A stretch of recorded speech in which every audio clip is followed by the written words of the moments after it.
මිත්‍රවරුනි න්‍යායසාවෙන් මැතිවරණ කොට්ටාසේ ජීවත් වෙන විශාල ප්‍රමාණයකට අඩුම ගාන 25000කට වැඩි ප්‍රමාණයකට මුහුණ දෙන ප්‍රශ්නයක් ගැන මම කියන්නට ඕන. හැමෝම දන්නවා නැගෙනහිර හේවාගම් කෝරළේ විවිධ සේවා සමුපකාර සමිතියේ ග්‍රාමීය බැංකු ශාඛා 24ක 25000කගේ කෝටි 54ක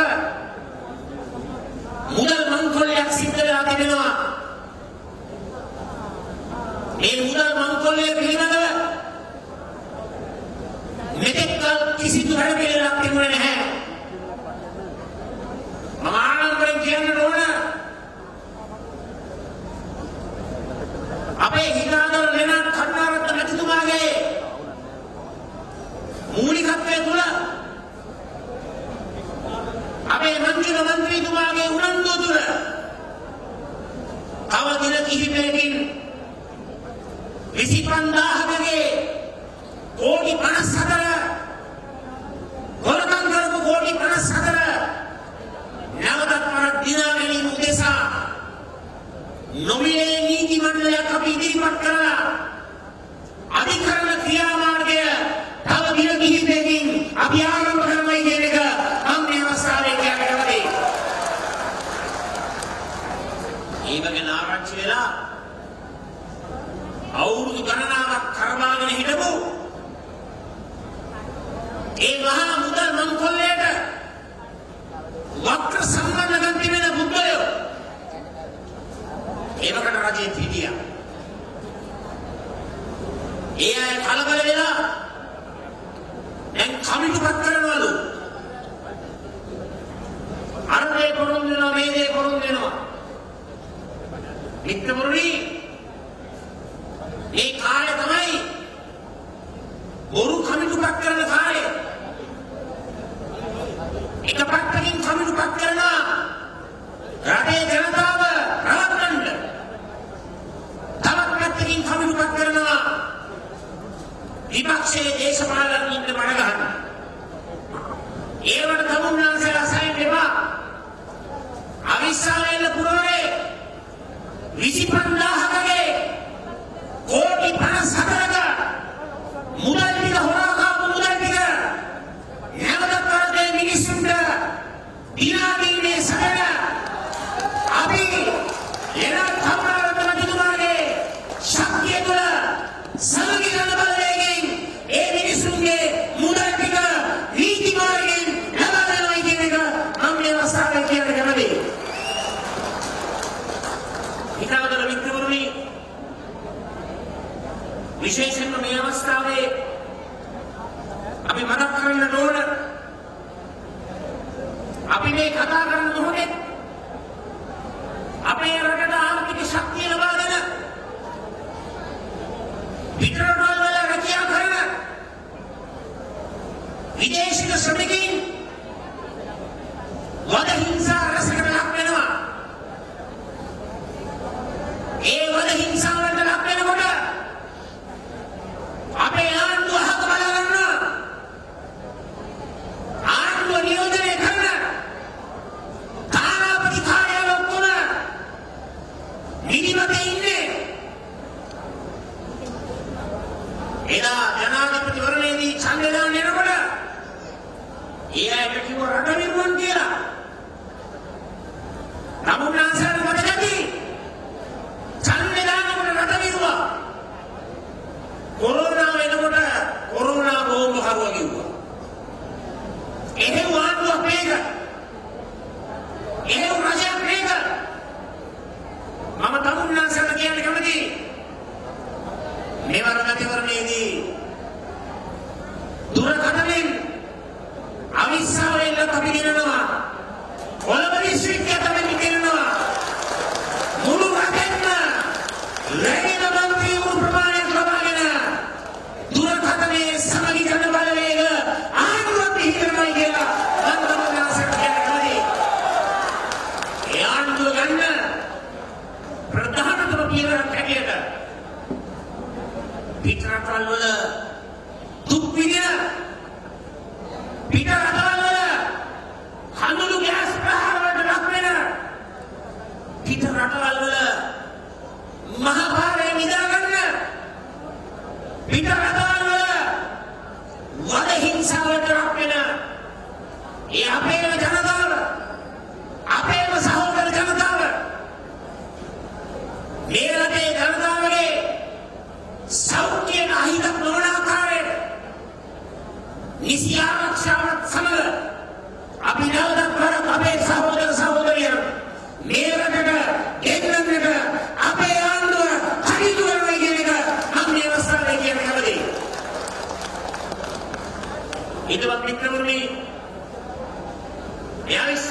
වශයෙන් පානීය ජල ප්‍රශ්නේ තිබෙනවා.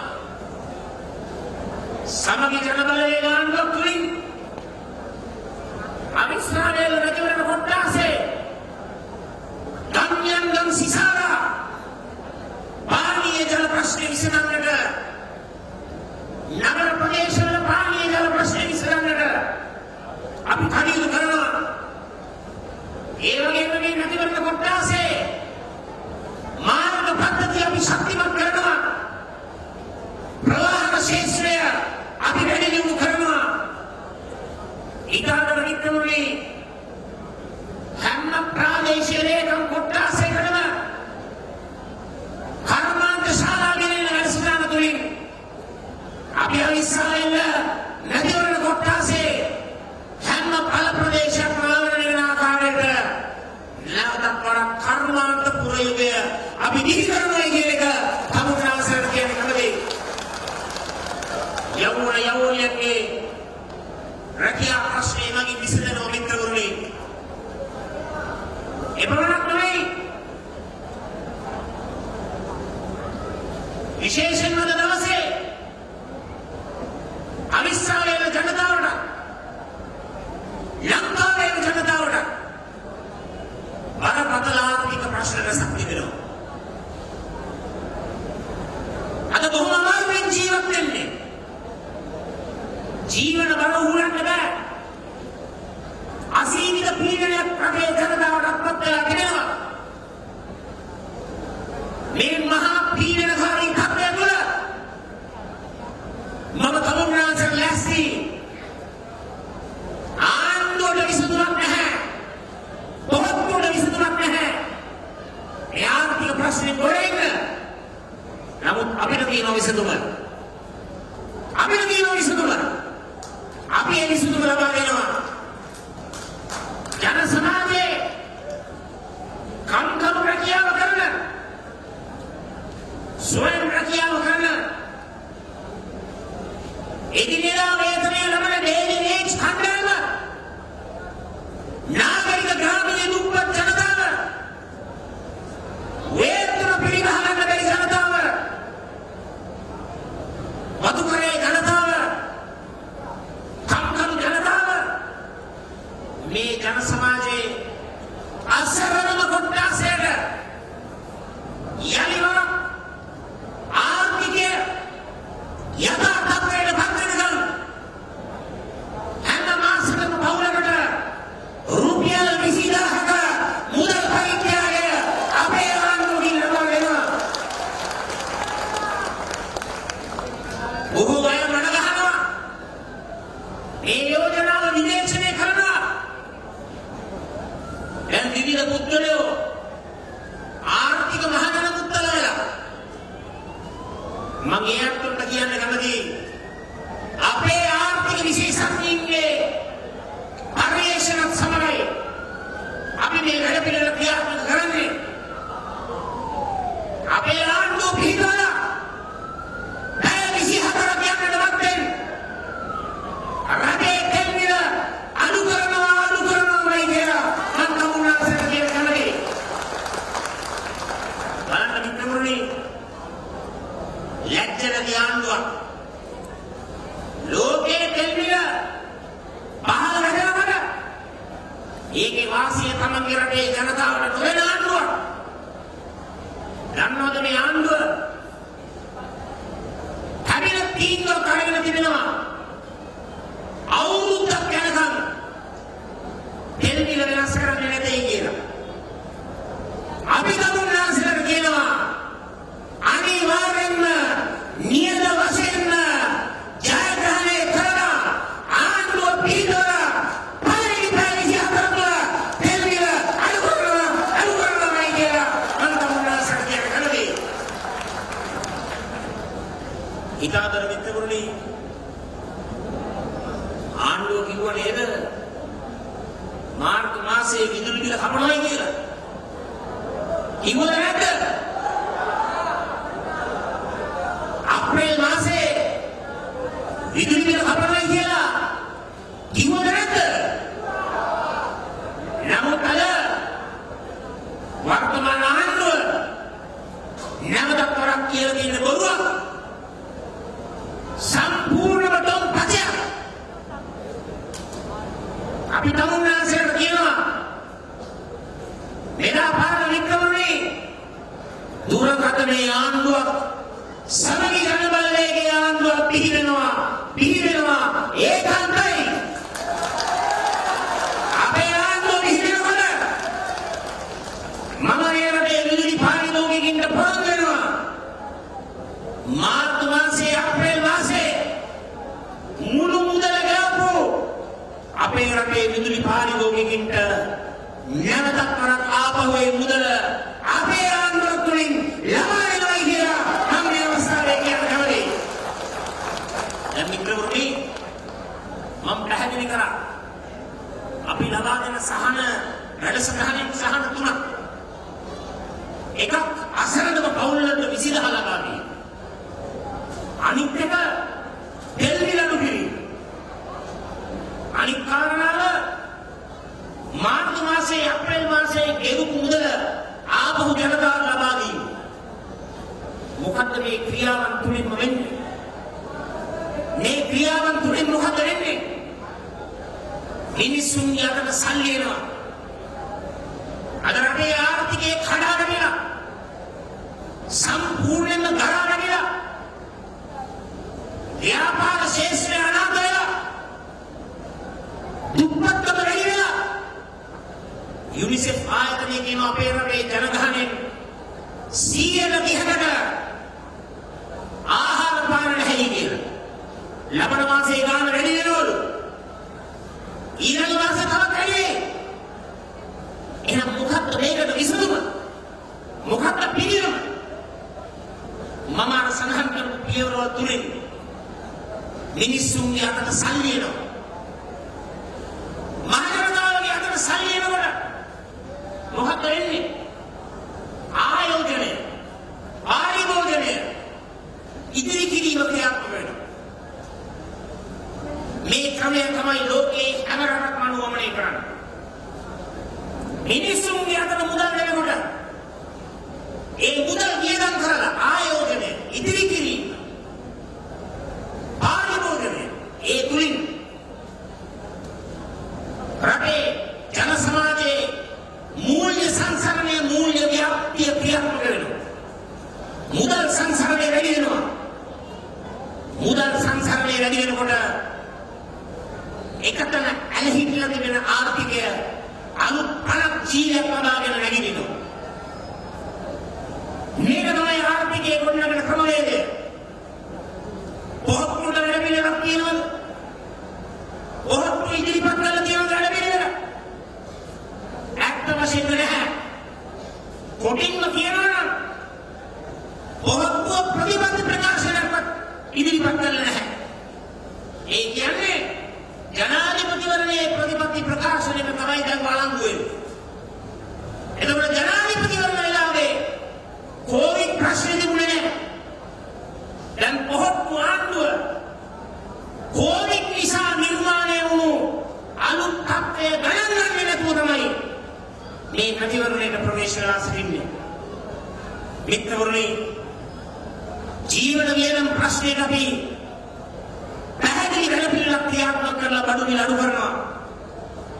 ඒ වගේම අපි අපේ රටේ ආර්ථිකය ගොඩනගනවා, ශක්තිමත් කරනවා. දුප්පත්කම තුරන් කිරීම වෙනුවෙන් සමෘද්ධියයි ජනසමයයි දෙකම ක්‍රියාත්මක කරලා දුප්පත්කම තුරන් කරන්නට අපි කටයුතු කරනවා. ඒ වගේම විශේෂයෙන්ම ජනතාවගේ සෞඛ්‍ය සම්පන්න භාවය ශක්තිමත් කරන්නට අපි දැනට වැඩ කොටසක් ක්‍රියාත්මක කරනවා. ඊගාට මිත්‍රවරුනි, මේ බල ප්‍රදේශයේ විශාල වදු ජනතාවක් ඉන්නවා. මතකද ජනාධිපතිවරණයේදී අපි දුන්නු පොරොන්දුව? වදු ජනතාවට දිනපතා ආදායම 1500ක් වෙන ආකාරයක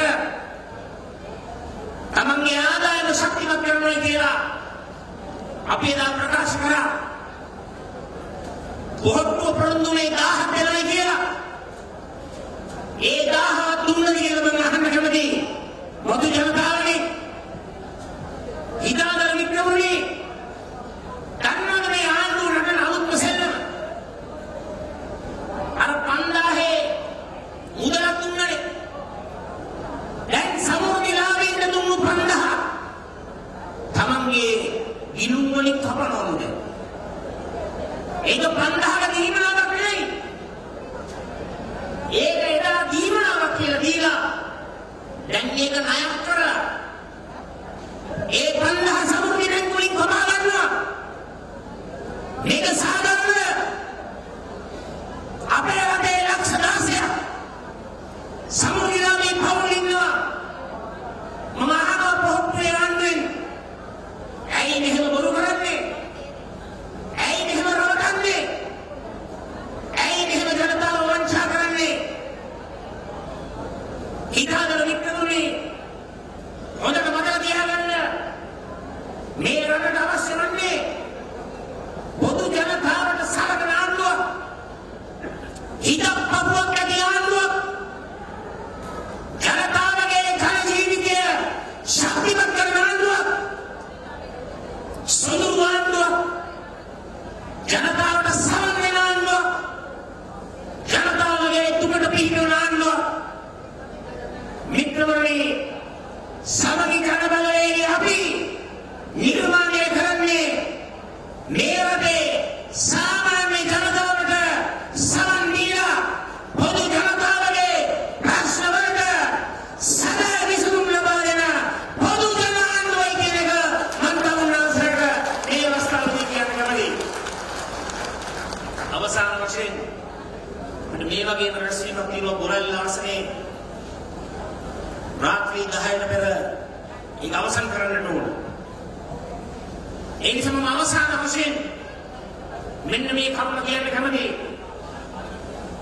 රණසිංහ ප්‍රේමදාස චරිතයට විරුද්ධවාදීන් මඩ ගැහුවා. චරිත ඝාතනය කළා. බොරු කියලා එතුමා කරපු විශිෂ්ට සේවාව මකන්නට විරුද්ධවාදීන් කටයුතු කරා. ආදරණීය හිතාදර වික්‍රමරුයි අද මේ වර්තමාන පොහොට්ටු ආණ්ඩුවක් අපි ඉලක්ක කරගෙන බොරු කරනවා, බොරු වාර්තා හදනවා, තොම්පච දේශපාලනයේ ක්‍රියාත්මක වෙනවා. ඒ මොකද අපි කරන ජනතා සේවාව හඩපණ කරන්න, අපි කරපු විශිෂ්ට සේවාව අශිෂ්ට සේවාවක් හැටියට රටට ඉදිරිපත් කරන්න. නමුත් මම කියන්න කැමතියි ප්‍රේමදාසලා කවදාවත් චරිත ඝාතන වලට බය වෙන්නේ නැහැ. පුද්ගලික විවේචන වලට බය වෙන්නේ නැහැ. අපි ඇස්ති ඕනෑම අභියෝගයකට මුහුණ දෙන්න. ඒ මොකද අපි දන්නවා කවදා හරි සත්‍ය ජයග්‍රහණය කරනවා කියන එක මම කියන්න කැමතියි. ඒ නිසා දැන් මේ වර්තමාන රජය එක එක බොරු තොම්පච හදලා ජනමාධ්‍ය හදලා තොම්පච වාර්තා ඉදිරිපත් කරනවා. සජිත් ප්‍රේමදාස තොම්පච වාර්තා වලට පියෙන්නේ නැහැ. මගේ හදවත පිරිසිදුයි. මම කරපු හැම දෙයක්ම කරේ වෙන කාටවත් නෙවෙයි, පවුලට නෙවෙයි, ගජපිතුරු සංගමයට නෙවෙයි, ඥාති පරපුරට නෙවෙයි, තමන්ට නෙවෙයි. මම කරපු හැම දෙයක්ම කරේ මේ රටේ පොදු ජනතාවටයි කියන එක මම මේ අවස්ථාවේ කියන්න කැමතියි. මිත්‍රවරුනි, ඔබතුමන්ලා හරි වාසනාවන්තයි. එනා කරුණාරත්නනි උතුම් මහත්මයෙක් ඔබතුමන්ලාගේ ආසනයෙන් ලැබිලා තිබෙනවා. නිහතමානී මහත්මා ගතිගුණ කියන හොර බොරු වංචා නැති මහත්මා දේශපාලනයේ ප්‍රතිමූර්තිය එනා කරුණාරත්නතුමා. ඒ විතරක් නෙවෙයි, වලකීමක් බාර දුන්නොත් අනම්මනම් කතා අහන්නේ නැහැ.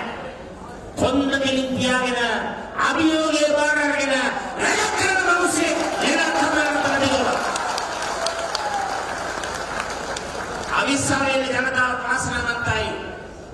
ලෙනාඩ් කරුණාරත්න මැතිතුමා සංවිධායකවරයා හැටියට කටයුතු කිරීම.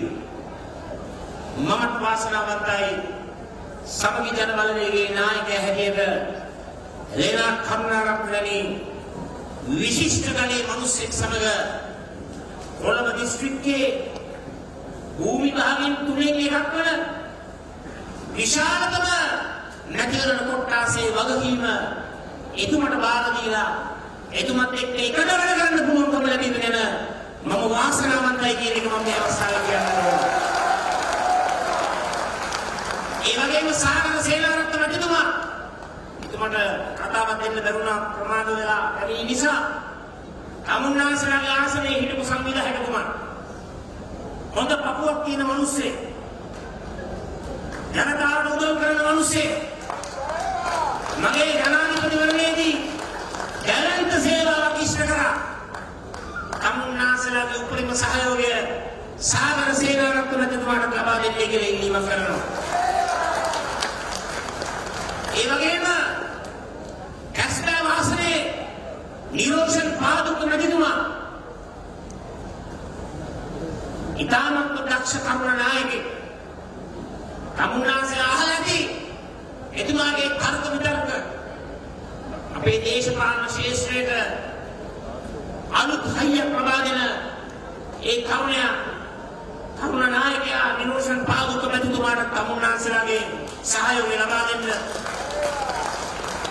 මෙතන කණියා ඉරුණිකා ප්‍රේමචන්ද්‍ර මැතිණිය අපේ ලයිස්ට් ඉන්න එකම කාන්තාව අයෝමය කාන්තාව ඕනම අභියෝගයකට මුහුණ දෙන්න පුළුවන් පෞරුෂත්වයක් තිබෙන ශක්තිමත් චරිතයක්. ඉරුණිකා ප්‍රේමචන්ද්‍ර මැතිණියට තමුන්නාන්සේලාගේ සහයෝගය ලබා දෙන්න. ඒ වගේම හර්ෂ දිසිල්ල මැතිතුමාට තමුන්නාන්සේලා ආමන්ත්‍රණය කරා. එතුමා ඇතුළු මට නම් වශයෙන් ඔක්කොම කියන්න අමාරුයි. මා ඇතුළු ඉන්නෝ 22ක් 22කගේ ඉතාමත්ම දක්ෂ හපන්කම් තිබෙන හොඳ කණ්ඩායමක්.